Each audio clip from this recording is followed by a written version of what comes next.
Andre Brink was just somebody who was absolutely fearless, who influenced other people to say that you can express yourself the way you want to express yourself. Chris Barnard, Breitenbach, Ingrid Jonker, I think even Etienne van Heerden today, all of them, big writers and poets, were influenced by him, by his use of language.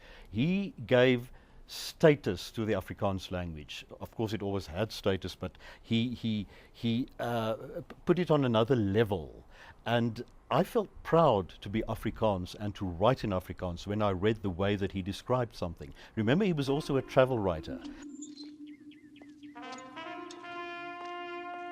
Sometimes you can have an excellent story, but if the director doesn't truly understand the culture of the country or where it comes from, the sound of the language, the harshness of where everything happened, which is in Johannesburg, and that was filmed, remember, in Zimbabwe, then you simply don't have a film that communicates with its audience. The film has a falseness about it.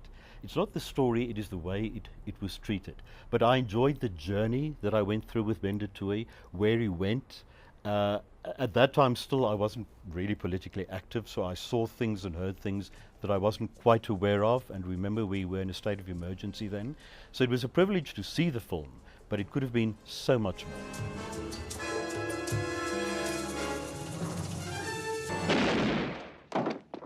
If it had been filmed in Johannesburg, in where it happened, it would have had a completely different feel towards it. Also with more locals, bringing a more local flavor.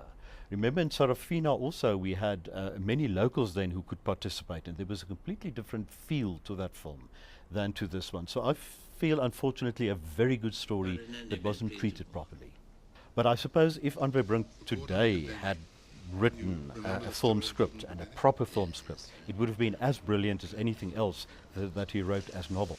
I want justice for him, to the full extent of the law.